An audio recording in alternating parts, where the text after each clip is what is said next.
வணக்கம். நாம பலவிதமான விநாயகரினுடைய வடிவங்களை தொடர்ந்து நம்ம ஆன்மீக துளிகள் சேனல்ல பாத்துக்கிட்டு வரோம். இந்த வடிவங்களை எப்படி வழிபடணும், அந்த வடிவங்களை வழிபட்டா என்ன நன்மைகள் கிடைக்கும் இப்படின்னு ஆகமங்கள்ல மறைத்து வைக்கப்பட்ட பல ரகசியங்களை நாம தொடர்ந்து பாத்துக்கிட்டு வரோம். இப்படி பல கணபதியினுடைய வடிவங்களை பார்த்துக்கிட்டு வந்த நம்ம இன்னைக்கு நாம பார்க்க போறது த்விமுக கணபதி அப்படின்னு சொல்லப்படக்கூடிய அரிய கணபதியினுடைய வடிவம்.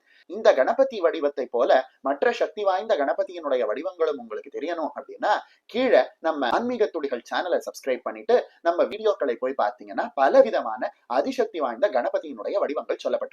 வரீங்களா? இப்போ நாம த்விமுக கணபதி அப்படின்னு சொல்லப்படக்கூடிய 2 முகங்கள் கொண்ட கணபதியினுடைய மகத்துவத்தையும் சக்தியையும் அவரை வழிபட்டா என்ன நன்மை நடக்குது அப்படிங்கிறதையும் பார்க்கலாம். இந்த த்விமுக கணபதி அப்படிங்கிறவருக்கு த்வி அப்படின்னா 2 அப்படின்னு அர்த்தம், முக அப்படின்னா முகம் அப்படின்னு அர்த்தம். த்விமுக அப்படின்னு சொல்லக்கூடிய இடத்துல இந்த கணபதிக்கு 2 முகங்கள் இருக்கு அப்படின்னு சொல்லப்படுது. இதுல ஆச்சரியம் என்ன அப்படின்னா, இந்த கணபதியானவர் எப்படி காட்சி தரார் அப்படின்னா, ஒரு முகம் ஒரு பக்கத்தையும் இன்னொரு முகம் அதற்கு மறுபக்கத்தையும் பார்க்கிறா போல அற்புதமான காட்சி தரக்கூடியவராக இந்த த்விமுக கணபதியானவர் இருக்க.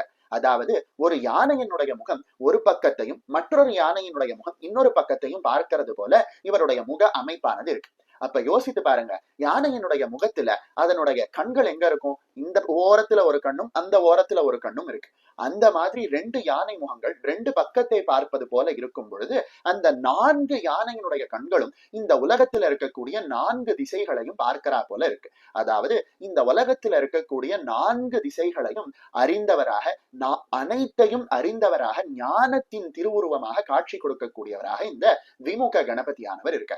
நம்மளோட வாழ்க்கையில பலவிதமான கஷ்டமான காலங்கள் வரும். அந்த கஷ்டமான காலங்கள்ல நமக்கு என்ன முடிவு எடுக்கிறது அப்படின்னே தெரியாது. நம்ம முன்னாடி பலவிதமான காரணங்கள், பலவிதமான பிரச்சனைகள் இருக்கும். அதை அனைத்தையும் நாம சிந்தித்து பார்த்து ஒரு முடிவெடுக்கணும் அப்படின்னு சொல்லுவாங்க. அததான் ஆங்கிலத்துல திங்கிங் ஆன் 360 டிகிரி அப்படின்னு சொல்லுவாங்க. அதாவது 4 பக்கமும் யோசித்து முடிவெடுக்கணும் அப்படின்னு சொல்லுவாங்க. அந்த வகையில வாழ்க்கையில நாம ரொம்ப கஷ்டத்துல இருக்கும் பொழுது அந்த கஷ்டத்திலேருந்து மீண்டு வர்றதுக்கு என்ன செய்யறது அப்படின்னே தெரியாம கஷ்டப்படக்கூடிய நிலையில இந்த த்விமுக கணபதியை நாம வழிபட்டோம் அப்படின்னா இந்த த்விமுக கணபதியானவர் 4 பக்கங்களையும், அதாவது அனைத்தையும் பார்த்து ஒரு நல்ல முடிவை எடுத்து வெற்றியை நாம அடைவதற்கான ஒரு சாத்தியக்கூறை உடனடியாக ஏற்படுத்தி கொடுப்பார். அப்படிங்கிறதுனாலதான் இவருக்கு 4 பக்கங்களும் கண் இருக்கிறது போல 2 முகங்கள் சொல்லப்பட்டிருக்கு அப்படின்னு சொல்லப்படுது. அதனாலதான் நம்ம வாழ்க்கையில ஏதாவது ஒரு ஆபத்தான காலத்துல இருக்கோம் அப்படின்னா இந்த காணொலியினுடைய கடைசியில சொல்லப்பட்டிருக்க சக்தி வாய்ந்த த்விமுக கணபதியினுடைய மந்திரபூர்வமான ஸ்லோகத்தை நாம சொன்னோம் அப்படின்னா நமக்கு உடனடியாக என்ன முடிவு எடுக்கணும் அப்படிங்கிறதுல இந்த த்விமுக கணபதியானவர் வழிகாட்டுறார் அப்படிங்கிறத பலரும் அனுபவத்துல கண்டிருக்காங்க. 4 பக்கத்தையும் பார்க்கக்கூடிய இந்த கணபதியினுடைய 4 கண்கள் 4 வேதங்களையும் குறிக்குது. அதாவது ஆழ்ந்த ஞானத்தை உடையவராகவும் அந்த ஞானத்தை பக்தர்களுக்கு கொடுக்கக்கூடியவராகவும் இந்த கணபதி இருக்கார்.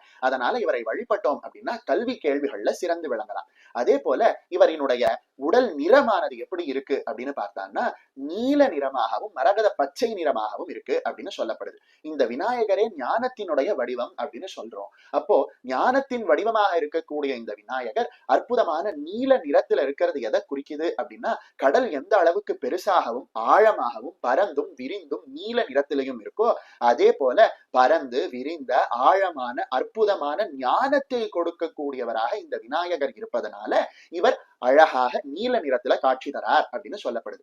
இவரோட கையில பலவிதமான ஆயுதங்கள் இருக்கு. பாசம், அங்குஷம், உடைந்த ஒற்றை தந்தம், இதெல்லாம் எல்லா விநாயகரினுடைய ரூபங்கள்லையும் நாம பார்க்கலாம். ஆனா இவர் கையில முக்கியமாக இன்னொரு விஷயமும் இருக்கு. என்ன அப்படின்னா மரகத கற்கள் நிறைந்த தங்கமயமான பாத்திரத்தை தன்னோட கையில வச்சிருக்கார். இது செல்வத்தை குறிக்குது. அதாவது இந்த த்விமுக கணபதியை வழிபடக்கூடியவர்களுக்கு ஆழ்ந்த ஞானமும் அந்த ஆழ்ந்த ஞானத்தினால் நல்ல செல்வமும் ஏற்படும் அப்படின்னு சொல்லப்படுது. கையில நிறைய செல்வம் இருக்கு, அதை எப்படி எந்த விதத்துல பயன்படுத்தணும் அப்படின்னு தெரியாம மனது குழப்பத்துல இருக்கும் பொழுது இந்த த்விமுக கணபதியை நாம வழிபட்டோம் அப்படின்னா செல்வ செழிப்பும் ஏற்படும், அந்த செல்வத்தை நல்ல முறையில் பயன்படுத்தக்கூடிய ஞானமும் ஏற்படும் அப்படின்னு சொல்லப்படுது. இந்த த்விமுக கணபதியானவர் அற்புதமாக திருவோண நட்சத்திரத்தினுடைய அதிதேவதையாக இருக்கார். அதே போல திருவோண நட்சத்திரத்துல இவரை நாம வழிபடும் பொழுது உடனடியான பலனானது நமக்கு கிடைக்குது அப்படின்னு சொல்லப்படுது. சரி, இந்த த்விமுக கணபதியை நாம எங்க தரிசனம் பண்ணலாம் அப்படின்னா கேரளால இருக்கக்கூடிய பல ராஜ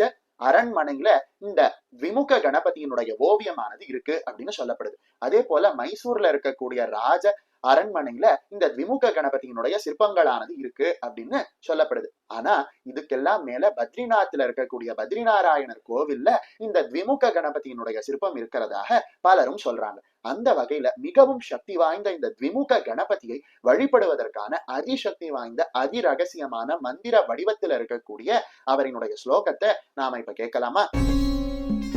स्वदन्तपाशाङ्कुश रत्नपात्रं करैर्दधानो हरिनीलगात्रः रक्तांशुको रत्नकीट मालीभूत्यै सदा मे द्विमुखो गणेशः.